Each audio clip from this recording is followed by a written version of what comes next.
This is no money, mo money, and after putting an end to a 1,000-year war, he thought to take a little break.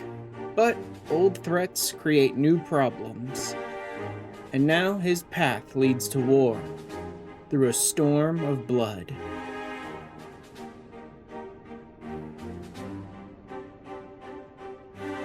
So we're about to move back into the MSQ, but now that I've leveled my warrior all the way to 70, now that I've completed all of his quests to get him all of his skills, the one thing that's left is, well, his gear.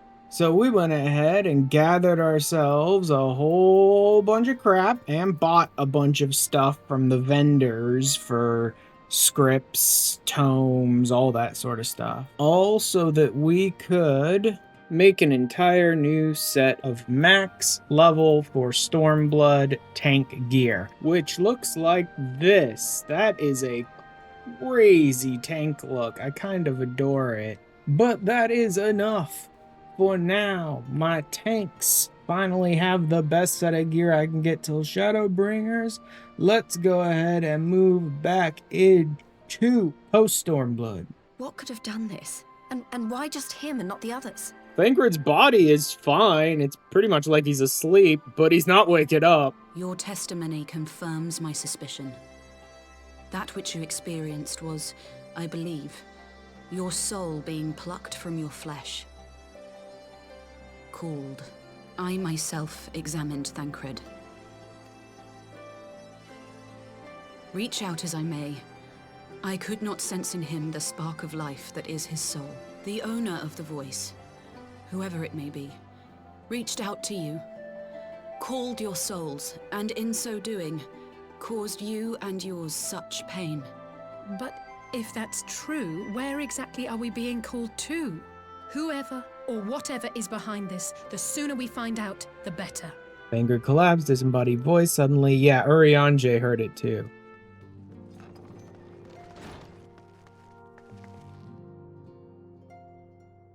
Urianger! Gods, it's good to see you. I judged the voice sufficient cause for concern even before you sent word of its effect on our comrade. Who do you think is responsible? Ere I indulge in speculation, I would examine Thancred with mine own eyes. To Alamigo then, without further delay. One other thing. During my visit to the Far East, I observed a strange phenomenon. Thou referrest, I presume, to the localized reduction in etheric density. I take it the phenomenon is not limited to the Far East. Nope. Indeed not. Of late, our agents charged with surveilling the beast tribes have spoken of little else. In every corner of the realm, they tell of places in which the ether has grown thin. Needless to say, this warrants further investigation. Indeed. I shall make it my task to... Uh-oh. Here it goes again. The voice. It calleth to me once more. Oh! I hear it too. There it is! Only you. Only you. So, assumedly, Thancred is the most sensitive, Urianger's next, and then Y'shtola's more sensitive than me and Alice are to ether, but, like, that's strange. I would have expected Y'shtola to be pretty sensitive at this point with her ether sight and everything. Throw wide the gates. No, stop throwing wide the gates. It hurts.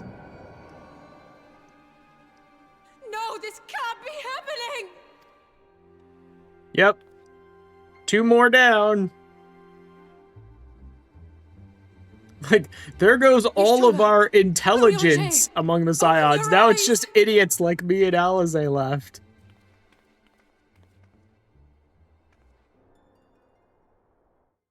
The Imperial Palace, you say? Now is the time to bring the Empire's might to bear. Awesome. Sure, we want to deal with this too. A word from your radiance is all it takes. But one word, and the Imperial army will fall upon Alamigo as a pack of bloodthirsty wolves and tear that feeble nation apart. Have you no words for me? You're wearing his dead son's face and body. Despite the lengths I go to, an emissary playing the part of a fool. And calling him a fool. I mean, he was. When first but, I took this face, I swore to use all of my knowledge, all of my power, to further the cause of the Empire. What a lie. My deeds stand. Well, that being said, it is actually the commitment. cause that the Emperor created the Empire for. It's just nonsense. And with this adamant flesh at my disposal, I could destroy the Icon Slayer as easily as one might swat a fly. Why do you hesitate? Deliberate if you must, but be quick about it. We'll speak again when you have unburdened yourself of doubt. Until then, I take my leave. Father. Even calling him Dad. I should be the one to sigh. Great, here comes this dramatic bitch. I played my part to perfection. I had earned my rest, and then thanks to La Habrea's crowning act of idiocy, our favorite emissary sees fit to summon me back. Elidibus was ever a warrior. A most tiresome trait, would you not agree? What? Have you no words for me either? No matter. I've long grown weary of this mummery. Grandson, let me remind you of your place. The Emperor, ladies and gentlemen. Like, the Emperor who turned the Garleans into a machine of war. You do soulless. not make judgments. You My dear administer grandson. Turns out he's an swiftly Ascian. and to the letter. Naught else is your concern. If aught threatens the balance twixt light and dark, it falls to you to remove it. Be it by your own hands or by your armies, you have ample means at your disposal. Yeah, I know, but he's tired of his entire kingdom being nothing but a puppet for the Ascians' nonsense. That is why this empire exists, why I built it. The founding father was an Ascian, and he created the empire solely for the purpose of sowing the seeds of chaos. That's the beautiful part. Like, everyone's always pissed off at the Garleans. Guess what? That's the point. To bring about a calamity requires no small amount of power. And there is no surer way to obtain such power than by collecting powerful pawns. To that end, I have labored long and hard, and I must say I am quite pleased with my handiwork. Paltry though it seems in comparison to Alan. Yep. Also created the Alligans. Just shoots his grandpa. It won't fix anything. He is an Ascian after all, but still. You are overfond of your own voices. Mark me, Ascian. Man is the master of his own destiny. Such a waste of time and energy. Both Exactly. yours and You can pull out your mine. gun and shoot grandpa as many times as you want. It won't fix anything, but you know. Sometimes it's just cathartic to do so. Lest you forget you are Emperor now. If you wish to spout drivel about man's destiny, save it for the masses. It will serve to give them a sense of purpose, and you pliant pieces for the game. Oh, do stop sulking, boy. You of all people should understand. Ours is a struggle to restore both mankind and the world to their rightful state. Viewed thus, Yep. our And all it's goals gonna are one cost and is the same. lives of every single living thing in all of the shards. A resistance encampment? A random one somewhere in the Empire, you said. Well, hello, Alfido, a random shadow hunter person. What in the world? Oh my god, look! An entire encampment of resisted soldiers just dead. Wow, weird. None of them have been stabbed or shot or what has happened here? Yeah, here we go. Oh, he knows what it is. Of course he does. I doubt he helped make it, but I'm sure he was around when they were making it. Black Rose. To breathe it is to breathe the earth. Yeah, poisonous gas. The Empire started dealing in chemical weapons now. Rule 1 through terror will not endure. Really? You didn't seem to have a problem with terror before. Though he is partially right. How many provinces are you going to sack into oblivion before you're satisfied? What's the point of conquering anyone if you're just going to destroy the civilizations completely? God, it's all going wrong. Where do we even start? A grave situation indeed. Might I be of some assistance?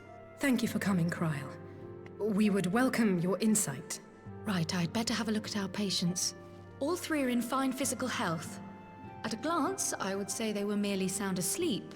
When you heard this mysterious voice, you described feeling as if you were somewhere else, yes? If we assume the ether which comprises your essence is being drawn to some other place, then it may be possible to follow the trail it leaves behind, just as we did in our search for Thancred. Back to Grumpy Granny. Granny, your pet cat had its soul ripped out. Now we need to go find her. What exactly does this tragic situation of yours have to do with me? We have need of your crystal eye once more. And Stola is one of the afflicted, is she? She may be an ungrateful stray, but she's my ungrateful stray. And I'll not see her buried before I am. Right. Let us see what we can see.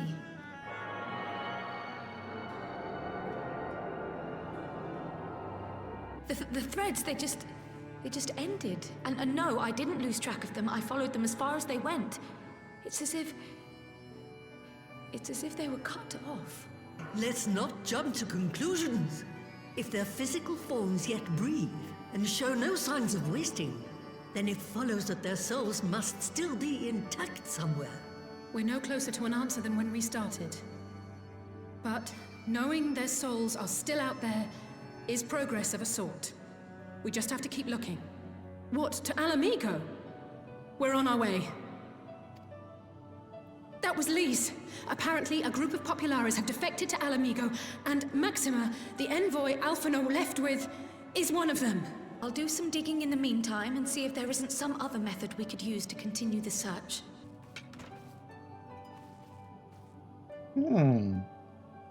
Strange, that. Not again. The enchantment barely seems to take these days. Before they took ill, Y'shtola and Urianger were sharing notes on a thinning of the ether. It seems to be happening all over. I fear something has gone awry. Hello again, Maxim. Ah, we meet again. Though I was hoping our reunion would be under more auspicious circumstances. What happened to my brother? Where is Alphino? Never fear, my lady. Your brother was in fine health when I took my leave of him. Upon arriving back in civilization, I gathered my Populares colleagues and prepared to flee the Empire. Master Alphino, however, declined the invitation to join us, preferring to continue his investigation into the Ascian threat. Since parting company with your brother, we've been engaged in a game of cat and mouse with the Emperor's Guard. We made our way through province after province, finding the army busy restoring order wherever we went. Until we finally arrived here in Alamigo. I cannot thank Commander Aldin enough for giving us such an unexpectedly warm welcome.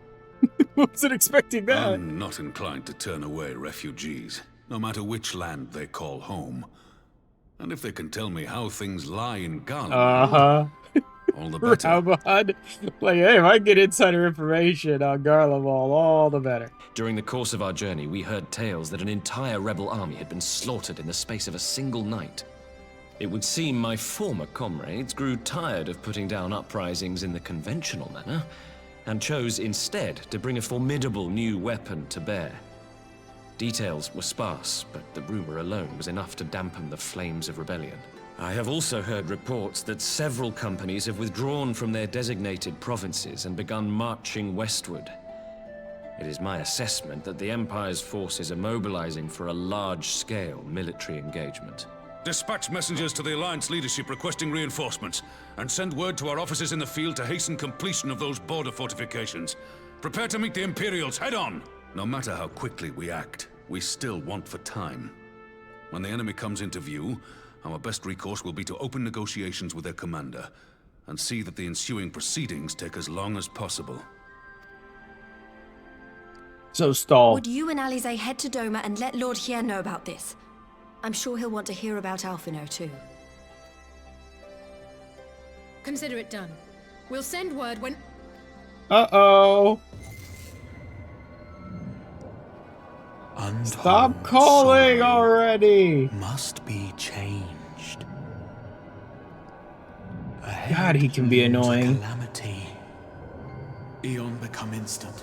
Throw wide the gates. Will you stop trying to rip my soul out because you keep getting the wrong people?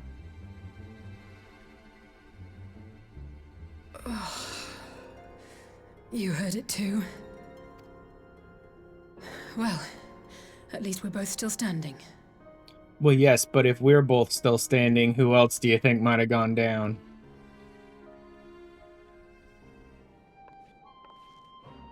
All the random emissaries have actually shown up. Neighbors from Nogsha and Damaska. Yeah, unfortunately, the Empire's mobilizing, and they're not heading east. Good for you guys, but they are heading west, so you want to send help? Time to go see how the work on the wall, the energy barrier, is coming. Back to the burn we go. Should the barrier work as we intend, Doma will be free to reinforce her allies in Alamigo without fear of weakening her own borders. Start the generator!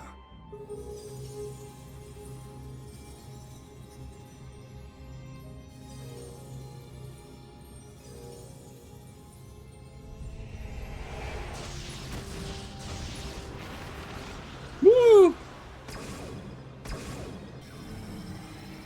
Nice. 1,000 yards. 2,000. 3,000. Expansion remains smooth. No fluctuations detected. 4,000. 5,000. Target altitude reached. The barrier is holding steady at 5,000 yards. We've done it. Is that an Imperial airship? Of all the rotten timing. But this is a gift, Mistress Alize. It's like, hey, it's a chance to test. test. They're gonna slam right into it. Hey, it works. They just back off and land like, okay, let's Seems not. solid enough. Yeah. Though I was hoping for a fireball. You might not be once you realize what this ship has on it. It's a good thing it didn't erupt in a fireball. Because if Alice and I didn't pass out the last time, guess who did? Lower the barrier. All that work to get it up, and then we immediately have to take it down. Be at ease, girl. The lad is not dead, merely locked in slumber. No, not him too. We could identify no cause and found no remedy. Thus I sought to return him to Doma, and into the arms of Lord Hien himself, it would seem. It is a day for fated reunions. Why, hello again, Warrior of Light. Yup. Would you not agree, adventurer? Or should I address you as the Warrior of Light? Adventurer.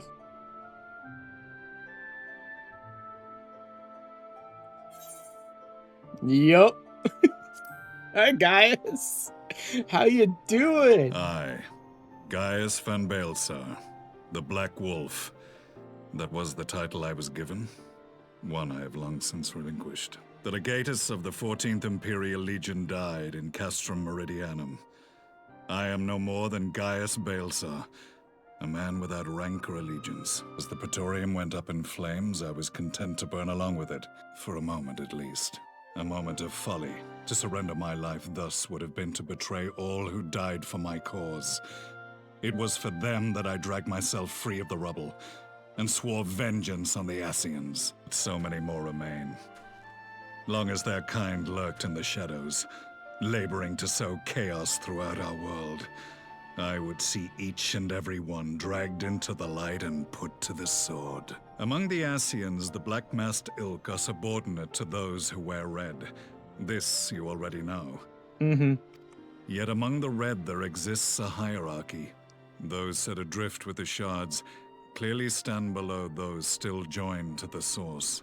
Nabriales, who once dared to intrude upon the Rising Stones, belonged to the former group, and while he was indeed a dangerous foe, his powers were inconsequential. That's why a bunch of the ones that I paragons didn't think of as the red masks do wear red masks, because, like, all the big ones wear red masks, but only the top 3 are, like, the original souls.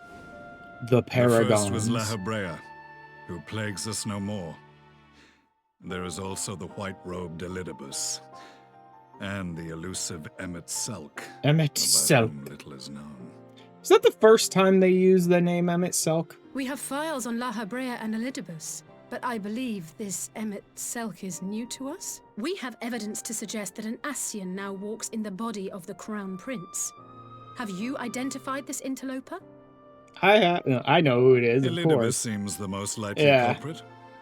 As emissary, it is his role to maintain the equilibrium between darkness and light. As a leader of the Ascians, he is one of our primary targets. It was on the trail of this very prey that the boy and I came across the scene of a failed uprising. In the absence of a single Garlean casualty, we inspected the bodies of the rebels. They had been slain by Black Rose, an alchemical invention of the Imperial Army. We infiltrated the production facility. I love that. And destroyed all existing stores of the chemical along with completely the plant itself. off screen in the matter of like 10 minutes. They destroyed Black Rose's production facility. Within that same facility was a chamber filled with devices of elegant design. Cloning technology, we realized. And what should we find in each and every incubator? But a young Emperor Solus. So he's literally just been cloning his own body over and over and over again, and then jumping between them whenever Varys gets the inkling to blow him away. Were the Ascians responsible for these abominations? Or was it the will of the Emperor? It is time I return to the hunting of shadows. We should focus on our common foe. To reopen old quarrels now would serve no purpose. There was a time when I scorned those who placed their faith in false gods.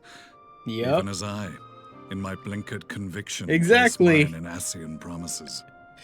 Berating the Eorzeans for believing in the 12 while you are serving Garlemald, which is nothing more than the puppet of Ascians who are trying to revive Zodiark.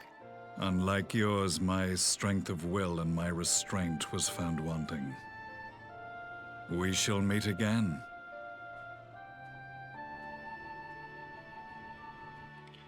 Oh great, back at the chemical plant. Our supplies of Black Rose have been ruined, but the new plant is already under construction. We should have the first batch ready in time for the offensive, Your Radiance. A silent agent of death. Now that I think on it, Black Rose may well possess the perfect aspect. I mean, they need it to be quiet and still, silent, right?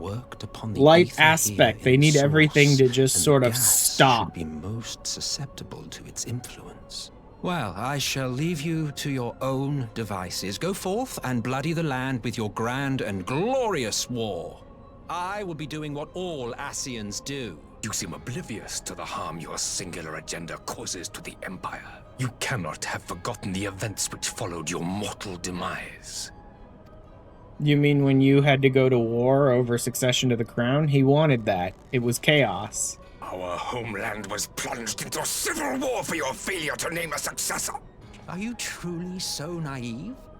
You thought me oblivious to the consequences of a departure so painstakingly timed? It was by design? Well, of course it was. Though I will admit the resulting panic exceeded even my wildest expectations. But how can you be surprised? Throwing the world into disarray was the very purpose for which this nation was, as you say, so carefully constructed. Now, if you have no further questions, I must be on my way. You dabbled in Allagan cloning techniques, yes? And of all the options available, you chose the founding father on whom to experiment. You have a twisted streak to you, Varus. Like grandsire, like grandsire. Jesus. It's just like, yay, my crazy grandchild.